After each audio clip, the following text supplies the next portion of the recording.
এটা তোমার উপরে। তুমি একটা জায়গায় গেছো, সেখান থেকে কি গ্রহণ করবে পাত্রটাও চাই। শুধু একজন গুরু দিলেই হয় না, পাত্রটা যদি ফ্ল্যাট হয় না, এদিক ওদিক থেকে পড়ে যাবে, পাত্রটা গভীর হতে হয়। নমস্কার, আমি অলকানন্দা রায়।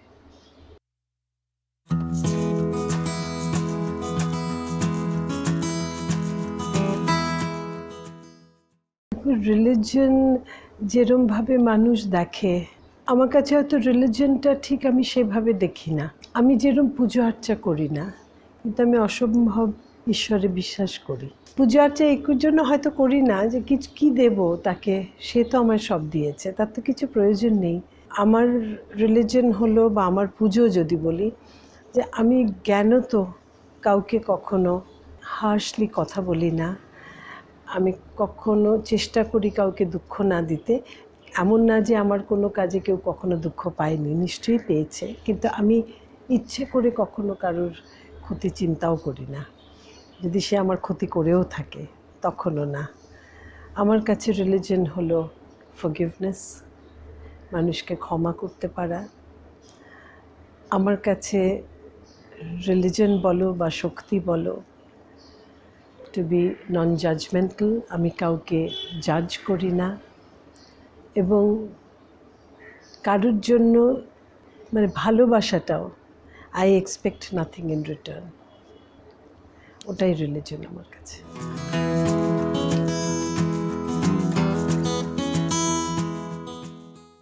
প্রথমত আমি খুব গর্বের সঙ্গে বলি যে বাঙালিদের মধ্যে কিন্তু কাস্ট সিস্টেমের ব্যাপারটা খুব একটা নেই।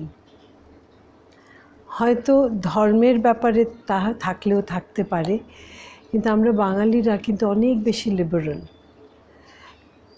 স্পেশালি যারা একটু এডুকেটেড। হ্যাঁ, ইন্ডিয়াতে অন্যান্য জায়গায় আছে কাস্ট সিস্টেম, অনেকটাই আছে। আমাদের যখন সমাজ তৈরি হয়েছিল, তখন এই যে বিভিন্ন কাস্ট, কিন্তু তাদের কাজের জন্য, যে ব্রাহ্মণ সে সমস্ত পুজো আর্চা মানে রিলিজিয়াস সেরেমনি করবে, যে ক্ষত্রিয় সে যুদ্ধ করবে, যারা অন্যান্য কাজ করবে, তাদের একটা কাস্ট কিন্তু উঁচু নিচু বলে ছিল না।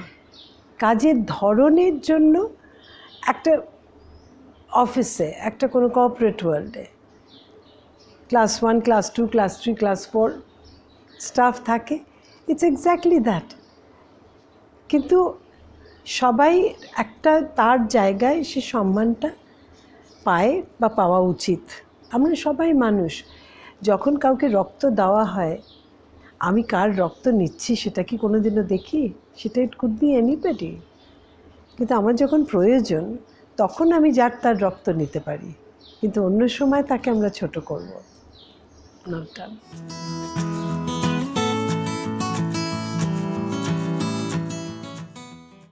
আজকে যারা যাচ্ছে, এতদিন যারা গিয়ে এসছে পুরুষরা বা উইমেন অফ সার্টেন এজ, এই পুরুষরা কার থেকে জন্মগ্রহণ করেছে? And during the menstrual period, right?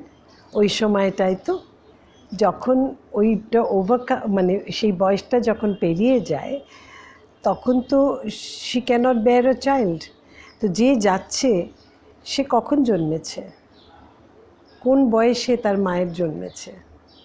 আজকে একজন ব্রহ্মচারী, সেখানে যদি কোনো মহিলা গেলে তার ব্রহ্মচর্য নষ্ট হয়ে যায়, তাহলে তো সে ব্রহ্মচারীই না। সে তো সমস্ত কাম, ক্রোধ, লোভ সব কিছু অতিক্রম করে সে ব্রহ্মচারী হয়।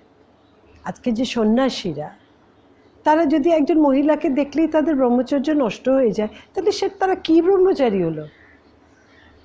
Why blame the woman if you have no control over yourself? How can you?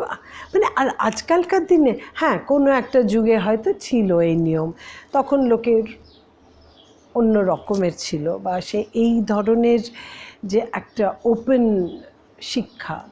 আর কেরালার মতো জায়গায়, যেখানে 100% লিটারেসি, এগুলো ভাবা যায়? কেন যেতে পারবে না? মানে অ্যাজ আ ওম্যান আমি বলছি না, অ্যাজ আ হিউম্যান বিইং আমি বলছি। ওটা একটা বায়োলজিক্যাল ফ্যাক্টর। সেটার জন্য আগেকার দিনে ঠাকুর ঘরে ঢুকতে দিত না, রান্নাঘরে ঢুকতে দিত না, সেটার একটা কারণ ছিল। কারণ তখন হেভি কাজ করতে দিত না। তা একটা তো ধর্ম না দেখালে তো কোনো কিছুই লোকে মানতে, ওটা ভয় পেয়ে করবে না, রাইট? আগে তো সব এই গ্রামেরও মেয়েরা জল তুলে আনছে, সমস্ত রান্না করছে, জয়েন্ট ফ্যামিলি, এত লোকের রান্না করছে। হয়তো সেই জন্যই নিয়মটা তৈরি হয়েছিল। আতুর ঘর, হোয়াট ইজ ইট? যাতে ইনফেকশন না লাগে। একটা সদ্যজাত বাচ্চা এবং মা, তাদের যেন ইনফেকশন না লাগে, সেই জন্য আতুর ঘর। ওটা ছোবে না, ওটা করবে না, ওগুলো না করলে তো লোকে মানবে না, ঢুকে যাবে। তাই সব কিছু একটা ধর্মের ভয় দেখিয়ে একটা নিয়ম করে দিত তখনকার দিনে। সেটা একটা উৎকট রূপ ধারণ করেছে, আর কিছু না।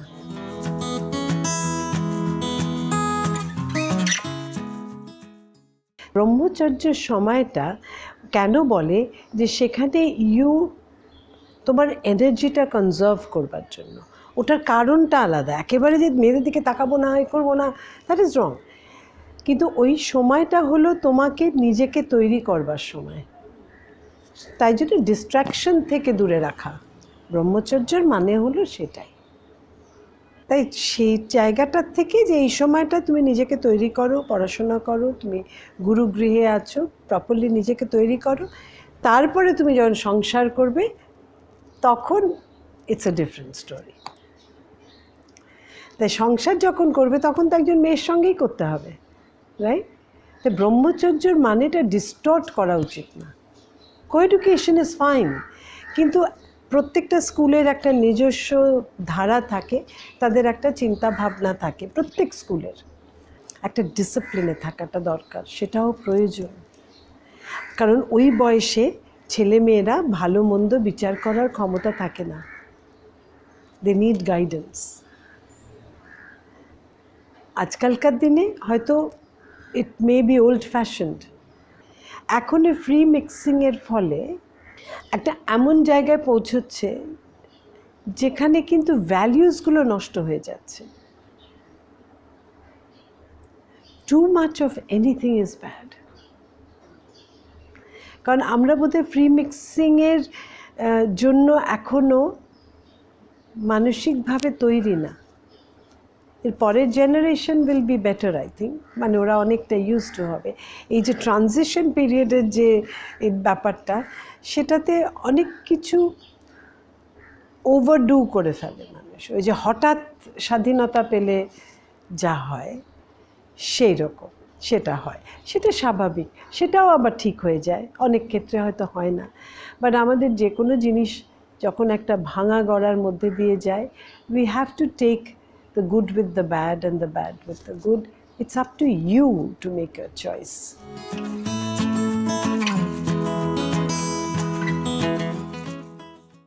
I don't believe in capital punishment. আজকে যদি কেউ কারোর প্রাণ নিয়ে থাকে, আমারও অধিকার নেই কারোর প্রাণটা নেওয়ার। আর আমার মনে হয় life term is a lot more painful. সারা জীবন একটা জেলের মধ্যে থাকা, সেটা কিন্তু অনেক বেশি বড় শাস্তি ফাঁসির থেকে। আর ক্যাপিটাল পানিশমেন্ট, আমি কাউকে জীবন দিইনি, তার জীবন নেওয়ার অধিকারও বোধহয় আমার নেই। তাহলে আমি আর যে খুন করেছে, মানে how can I take away a life? কঠিন থেকে কঠিন শাস্তি দেওয়া হোক, সেটা মানি, যে যেরকম কাজ করেছে, রাইট? কিন্তু capital punishment, I don't believe in it. হয়তো আমাকে অনেকে অনেক রকম প্রশ্ন করেছে, কাসাবের কথা জিজ্ঞেস করতো, টেররিস্ট। নাহলে আমি বললাম যে একজন মানুষ, কাসাব একটা 18 বছরের ছেলে, ও কি বোঝে? ওকে যেরকম বোঝানো হয়েছে, ওকে যেরকম ব্রেন ওয়াশ করা হয়েছে, যে কাসাবকে তৈরি করেছে তাকে বড় শাস্তি দাও। কাসাব যদি ভালো হতে চায় কোনো কারণে, যদি হতে চাইতো, তাহলে তাকে একটু সুযোগ দেওয়া উচিত আমার মতে। an eye for an eye will make the whole world blind, whole humanity blind. এটা গান্ধীজি বলে গেছেন। আজকে you cannot keep on taking revenge. ওই যে বললাম forgiveness, ওর মতো বড় মানে you need a lot of strength ক্ষমা করবার জন্য। কিন্তু একবার ক্ষমা করতে পারলে যে আত্মশুদ্ধি হয়, সেটা কিন্তু যে না করতে পারে সে অভাগা।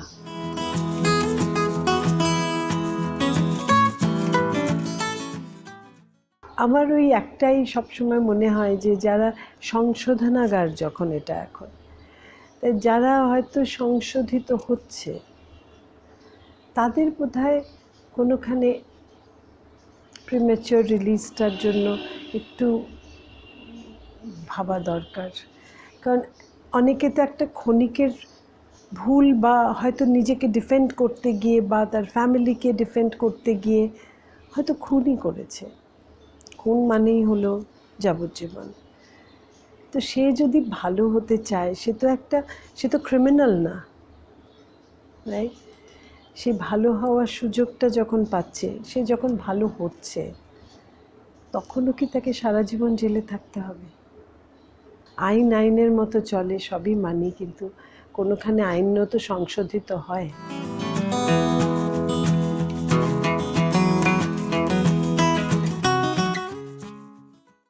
অনেকগুলো কারণ আছে। একটা হলো এনভায়রনমেন্ট, যে এনভায়রনমেন্টে বড় হয়। আমার একটি ছেলে আছে যার পুরো ফ্যামিলি আর ইনটু ক্রাইম, তাই ও ছোটো থেকে দেখেছে যে এটা is a way of life, এটা একটা প্রফেশনের মতো। সেটা এক ধরনের। আমি বলছি দারিদ্রতা, মানুষের যখন খুব প্রয়োজন হয় তখন হয়তো ভুল কাজে চলে যায়, কারণ জানে সেখান থেকেও একটা যে উপার্জন করতে পারবে অনেক কুইক মানি, আর সেই টাকাটা ওর বা ওর পরিবারের কাজে আসবে। করতে করতে টাকা একবার পেতে শুরু করলে লোভটা বাড়ে। তারপরে সিচুয়েশন। আজকে আমার একটি ছেলে এখনও অ্যাকুইটেড, ওর এসে বাড়িতে ঢুকছে, বউয়ের চিৎকার শুনছে, ঘরে ঢুকে দেখছে যে ওর স্ত্রীকে কেউ মলেস্ট করবার চেষ্টা করছে, রাইট? তখন তো মানুষের মাথা ঠিক থাকে না। তখন ও লোকটাকে মেরেছে, মানে এমনি হাত দিয়ে মেরেছে, হয়তো বেকায়দায় লেগেছে, লোকটা মারা গেছে। তো ও তো ক্রিমিনাল না। ও তখন ভয় পেয়ে গেছে, নিয়ে বডিটাকে একটা ওখানে ফেলে রেখে তারপরে ওর বউকে বলেছে যে চলো আমরা গিয়ে থানায় বলি, কনফেস করি যেটা হয়ে গেছে, কেন হয়েছে, কি করে হয়েছে, সব কিছু বলি, সত্যের জয় হয়। যেই মুহূর্তে গিয়ে বললো, ইট ওয়াজ আ কনফেশন, আর যাবজ্জীবন। তো কেন করে আমরা ওই সিচুয়েশনে নেই বলে আমরা হয়তো জাজ করে ফেলি খুব তাড়াতাড়ি। কিন্তু অনেকের কারণ থাকে, হ্যাঁ, যারা হয়তো হ্যাবিচুয়াল অফেন্ডার্স কি হ্যাবিচুয়াল কিলার্স, তাদের কথা আলাদা। কিন্তু অনেকেই তো আছে যারা হয়তো একটা পরিবেশ পরিস্থিতিতে পড়ে একটা হাতে ভুল কাজ হয়ে গেছে।